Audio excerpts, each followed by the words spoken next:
जी आप सुनियो गलत लग रहा है।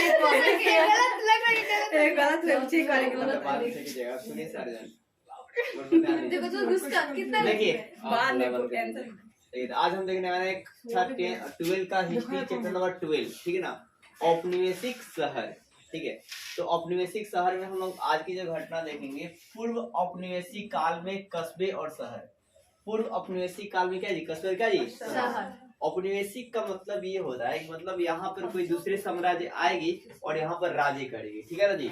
मतलब उपनिवेश उसे बना लेगी, तो वैसे शहर को कहा जाएगा औपनिवेशिक शहर, ठीक है ना। मतलब जिस शहर को कोई मतलब शक्तिशाली राज्य जो है उस पर अपना कब्जा कर लेती है, तो वैसे शहरों को औपनिवेशिक शहर कहा जाता है।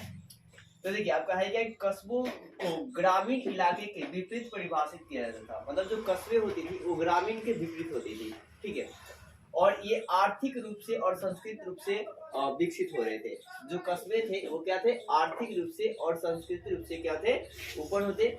लोग ग्रामीण में खेती, जंगलों में पशुपालन के द्वारा अपना जीवन निर्वाह करते थे। जो ग्रामीण में लोग रहते थे वो खेती करते थे और जंगलों में पशुपालन के द्वारा अपना जीवन को निर्वाह करते थे और जीवन को जीते थे। और इन पर कस्बों का प्रभुत्व होता था। मतलब इनसे जो बड़ा होता था ना, वो कौन होते थे, कस्बों वाले होते थे। और कस्बों में शिल्पकार, व्यापारी और प्रशासक जो है होते थे। और कस्बों और शहर की किले बनी होती थी। कस्बों और जो शहर होते थे उनकी क्या भी किले बनी होती थी। तो किले बनी दर्शाता था कि ग्रामीण से ये लोग अलग हैं।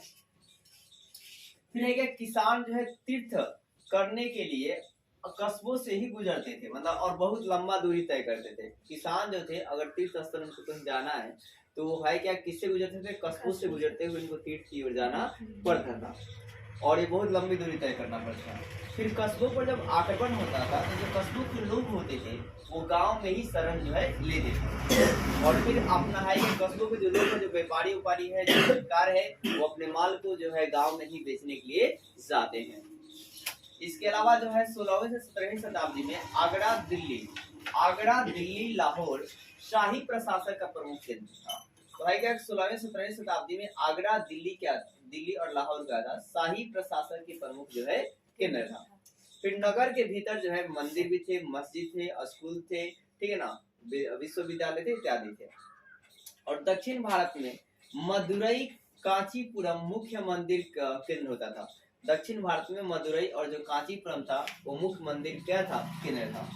और आपका है क्या, उत्तर भारत में कोतवाल राजकीय अधिकारी होता था, जो मतलब इन पर क्या करता था, मतलब संरक्षण करता था, ठीक है, उस पर नियंत्रण बना के रखता था। तो आपने इसमें अभी क्या देखा, आपने अभी ये देखा कि मतलब कस्बों के ग्रामीण इलाके से विपरीत परिभाषित कर देते। कस्बों में क्या होता है, आर्थिक और सांस्कृतिक रूप से ऊपर की तरफ बढ़े थे, ठीक है। इसके अलावा ये लोग ग्रामीण खेती, जो ग्रामीण लोग होते थे वो खेती और जंगलों में पशुपालन करते थे, ठीक है ना, उसके द्वारा अपना जीवन निर्वाह करते थे। और इन पर जो है किसका प्रभुत्व होता था, कस्बों वाले को रहता था।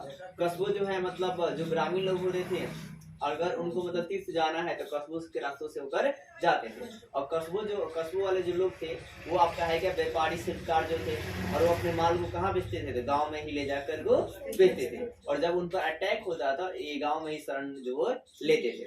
फिर जो आपका है कि मतलब 16वीं 17वीं शताब्दी में जो दिल्ली और आगरा जो है वो आपका क्या था, प्रमुख जो है केंद्र था मंदिरों का।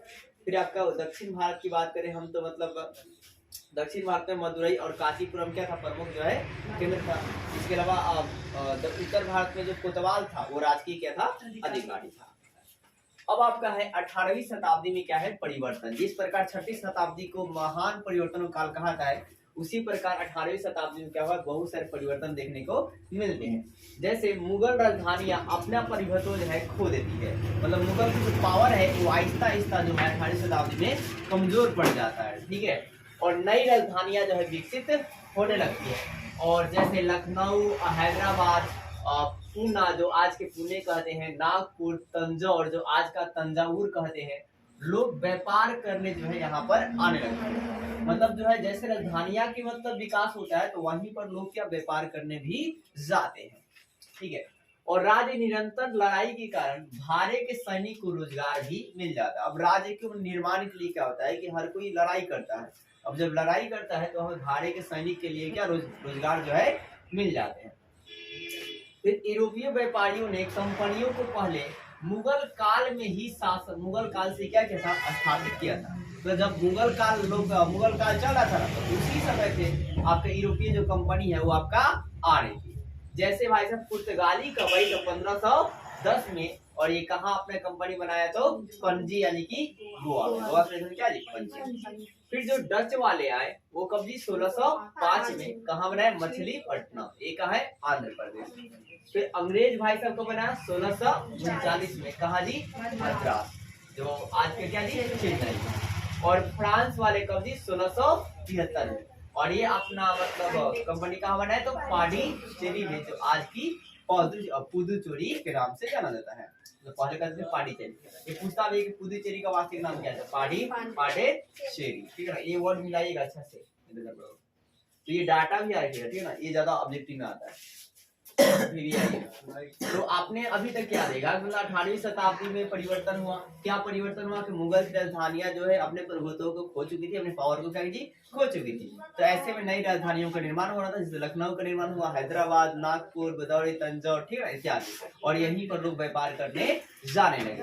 और फिर क्या हुआ कि मतलब मुगल काल से ही क्या हुआ कि यूरोपीय कंपनी का जो आगमन था, अपने कंपनी का स्थापित करना जो है चालू हो गया था। जैसे कि पुर्तगाली जो है 1505 में आते हैं, डच जो है 1605 में, 1510 में डच कितना, 1605 में, अंग्रेज कितना जी, 1639 में, फ्रांस कितना जी, 1600। आप याद रखेंगे कैसे, मतलब ये इसको ट्री में रख लीजिएगा, PDEF, ठीक है ना, हाँ पीडीएफ क्या जी, हाँ पीडीएफ क्या रखना है, पीडीएफ। पुर्तगाली, डच, इंग्लैंड, फ्रांस, पुर्तगाली, डच, इंग्लैंड, फ्रांस। पीडीएफ क्या रहेगा आपको, पीडीईएफ, पीडीई क्या जी, ठीक है, आसानी से याद हो जाएगा कि पहले पुर्तगाली आए थे, उसके बाद कौन थे, डच, उसके बाद अंग्रेज, उसके बाद फ्रांस। अब है क्या कि मतलब इस समय जल जो है, मतलब जल था वो यूरोपियों ने ले लिया। जल क्या लिया जी, मतलब उन्हीं पर मतलब कब्जा उब्जा कर लिया था, ठीक है। और अंतरराष्ट्रीय व्यापार जो है होने लगे जल के माध्यम से। फिर आपका है कि मतलब एक युद्ध होती है प्लासी का युद्ध, क्या जी, प्लासी। तो सबसे पहले आप कैसे सजा कर लिखेंगे कि प्लासी का युद्ध जो है 23 जून 1757 को हुआ था। प्लासी का युद्ध कब हुआ था, 23 जून 1757 को हुआ था।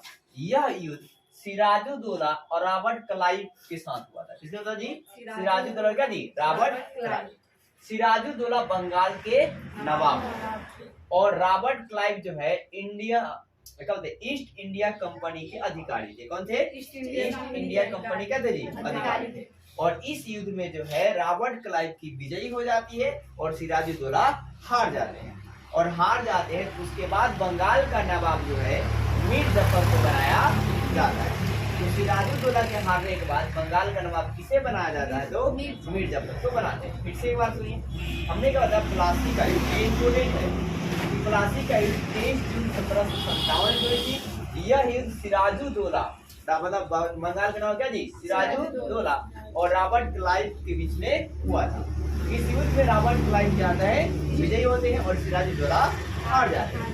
इसके अलावा जो है सिराजुद्दौला बंगाल के नवाब थे और रॉबर्ट क्लाइव जो है ईस्ट इंडिया कंपनी के वायसराय थे या अधिकारी थे।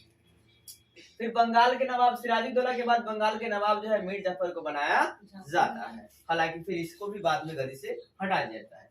फिर इसके बाद आपका है क्या कि होता क्या है, देखिए कि युद्ध के बाद जो है इंग्लैंड जो है राजनीतिक नियंत्रण हासिल कर लेता है। जब ये युद्ध जीत जाता है प्लासी का युद्ध, उसके बाद क्या होता है कि इंग्लैंड अंग्रेज जो है वो राजनीतिक नियंत्रण क्या करते हैं, हासिल करते हैं। मतलब पॉलिटिकल जो पावर है वो अंग्रेज के हाथ में चली जाती है। फिर आपका है क्या, इसमें आप इसी युद्ध में लिखेंगे, प्लासी युद्ध में ही लिखिएगा अगर आएगा तो। फिर इंग्लिश जो है ईस्ट इंडिया कंपनी का व्यापार जो है फैलाया जाता है। अब ईस्ट इंडिया कंपनी जो व्यापार है ना वो बहुत ज्यादा को फैलाया जाता है। फिर मद्रास, कलकत्ता, बंबई जैसे औपनिवेशिक बंदरगाह जो है तेजी से ऊपर की ओर उठते हैं या तेजी से उनका विकास होता है। फिर 1800 में भारत में जनसंख्या जो है विशाल शहर जो है बन जाता है। भारत जो 1800 में जो है भारत जनसंख्या की दृष्टि से जो है विशाल शहर क्या होता है, बन जाता है। ये